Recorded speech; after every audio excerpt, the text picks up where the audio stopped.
सेना के कैंप तक पूरे रास्ते मेरे पीछे पीछे चलता रहा। मैंने उसे जाने का इशारा किया लेकिन वह नहीं जा रहा था। वह पास में ही दुबका रहा। अचानक वह भौंकने लगा और उसने अधिकारी का ध्यान खींचा। यह देखकर कि कुत्ता कितना चालाक था, अधिकारी ने एक अपवाद बनाया और उसे रहने दिया। वह हर दिन हमारे साथ ट्रेनिंग करता था और उसे गोलीबारी से बिल्कुल भी डर नहीं लगता था।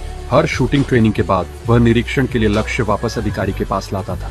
बहुत अच्छे सैनिक, वह कहता था। हर कोई कुत्ते को पसंद करने लगा, इसलिए हमने उसे एक अच्छा नाम दिया, स्टब। एक दिन जब एक कर्नल कैंप का निरीक्षण करने आया तो उसने स्टब को टुकड़ी के बीच में देखा।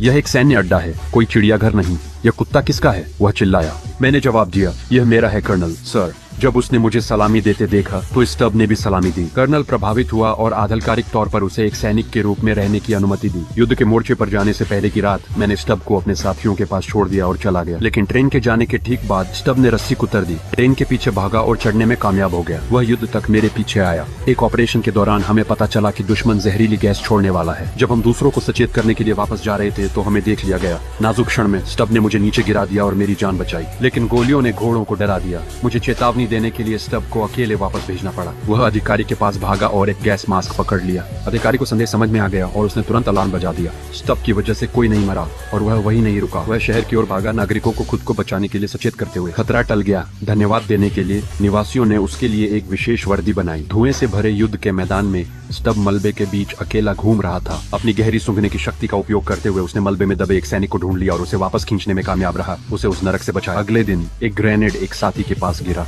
स्टब ने बिना किसी हिचकिचाहट के ग्रेनेड पकड़ लिया। वह फट गया और वह गंभीर रूप से घायल हो गया, जिसे इलाज के लिए तुरंत ले जाया गया। स्टब के बिना मैं ध्यान केंद्रित नहीं कर पा रहा था। मुझे इतनी चिंता से मतिभ्रम होने लगा और मैं बीमार पड़ गया। हर दिन हालत बिगड़ती जा रही। ऐसा था जैसे मैं कोई पुकार सुन रहा हूँ। स्टब पूरी तरह से ठीक न होने के बावजूद मुझे खोजने के लिए युद्ध के मैदान में वापस आ गया। रास्ते में वह कमजोरी से बेहोश हो गया, लेकिन ऐसा लगा कि उसे महसूस हो रहा है कि मैं उसका इंतजार कर रहा हूँ, और उसने फिर से ताकत जुटाई। ठीक जब मैं और बर्दाश्त नहीं कर पा रहा था, स्टब आ गया। उसके मेरे साथ होने पर मैं धीरे धीरे ठीक हो गया। महीनों बाद हम काम पर वापस आ गए। एक रात स्टब ने एक संदिग्ध परछाई देखी। वह भागा और उस आदमी को काट लिया। हमें पता चला कि वह एक जासूस। उसके वीरतापूर्ण कार्यों के कारण उच्च कमान ने उसे सार्जेंट के सम्मानित पद से पुरस्कृत करने का फैसला किया, जिससे वह पूरी सेना में सर्वोच्च पद वाला कुत्ता बन गया। मैंने एक